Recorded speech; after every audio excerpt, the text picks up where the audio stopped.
I was 15 when I found out.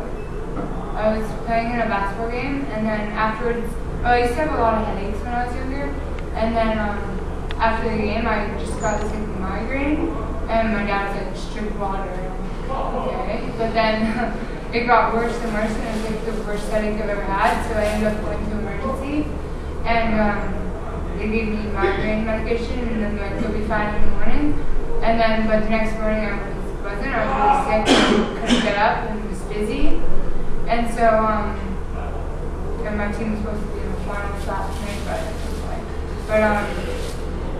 so then I ended up being really sick for 2 weeks straight, like I couldn't get out of bed, I couldn't go to school, and the doctors said that it was an inner ear infection, and then my doctor, which is Steph's dad, said, I don't know if it's that, I think I'm going to send you to a specialist, so I said, okay, and it takes about 3 months to go see a specialist, so I was completely better by then, so my mom was going to cancel the appointment, and then it turned out it was too late to cancel because the specialist, it's bad if you cancel like the day off or whatever. So, out of respect. Yeah.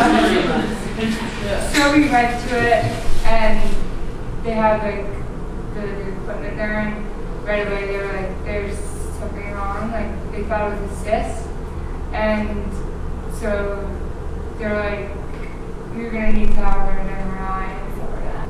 So then a few weeks later I got my CT scan, and then came out of bed, there was something there. So at first we were just watching it because we didn't really know what it was, and they didn't think it was cancerous, and then it grew a bit, so they decided to do the surgery, and then in the surgery it was wrapped around all my nerves, so they couldn't get it all out, and so we got most of it though, and we're pretty confident we have the pathology report, and it's benign, so it's not cancerous, and so we'll just watch it. And so then we watched it, and then within about 6 months it was back to like double the size. So I needed surgery again. So, but this time it was more dangerous because they were going to have to go around the nerves and stuff like that to get it out, because they were kind of suspicious. And so I got the surgery, and it was 12 hours or something crazy like that. And then the pathology report, like, no, it's benign, it's fine. And then I guess they kept testing it because it wasn't acting like a very benign tumor, but it kept coming back benign. So one day my mom got a phone call, this was in September, and the surgery was in August. And they were like, oh, we need you to come to the cancer clinic. And I was like, what? She's never been to the cancer clinic before. I'm like, oh yeah, you have an appointment. So we went in there, and that's when I found out that it wasn't benign, it was malignant. So we needed to do something about that. So I got 35 rounds of radiation. That started like 2 weeks after that appointment, and that is tough because radiation takes a lot of you.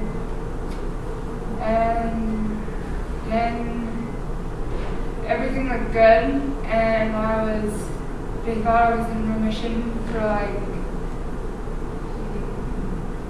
a year and a bit. And then last January they said, because I would have scans every 3 months to watch it, and they were going to change it to every 6 months. And they asked me, like, do you want to do 6 months or 3 months? So I'm like, well, I think I'll do 3 months, like, a few more times, just because it's scary and stuff like that. And that was when they thought they saw a spot, but they were pretty sure they weren't, but they wanted me to have a PET scan just in case. And a PET scan is like, you use a radioactive drug, and it lights up your whole body, and if there's cancer, it takes in that drug, so when you have a scan, you can see where the cancer is. And so we were going to get the results, but for some reason they told us to come into the cancer clinic, which is unusual because they were just going to tell us over the phone.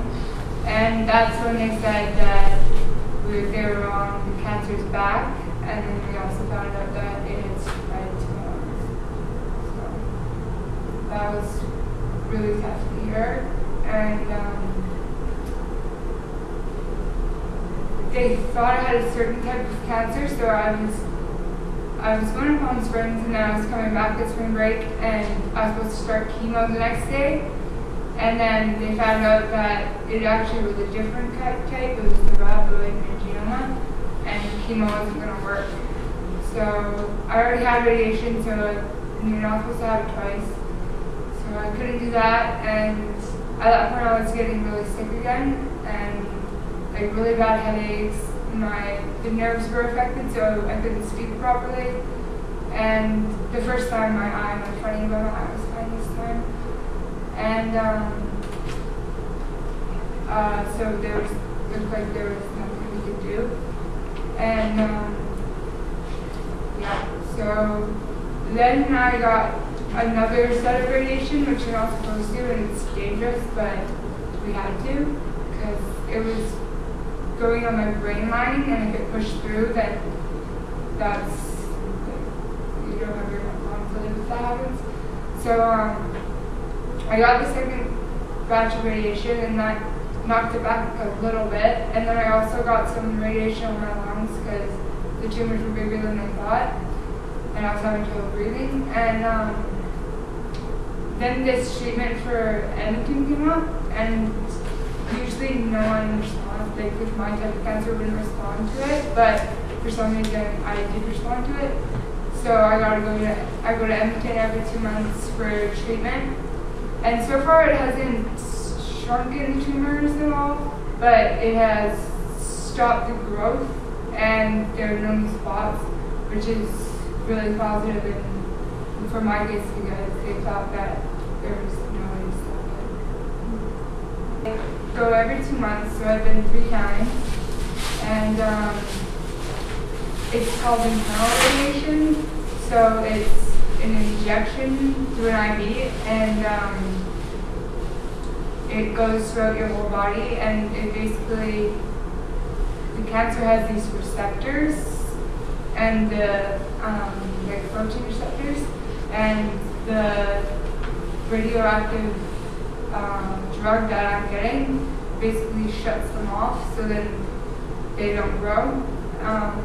It's not really a curing treatment, it's more of, the doctor described it as to be living with the cancer rather than killing you. So that's what we're doing right now. I'm going to go to Edmonton one more time, and then we're hoping that there's shrinkage, and if there's not, I will go like every 6 months or something like that. And there isn't really a way to get rid of it at this point, because it's such a rare cancer that there's not very many people have had it, and the ones that have didn't do very well. But they also didn't grow that much, so that's very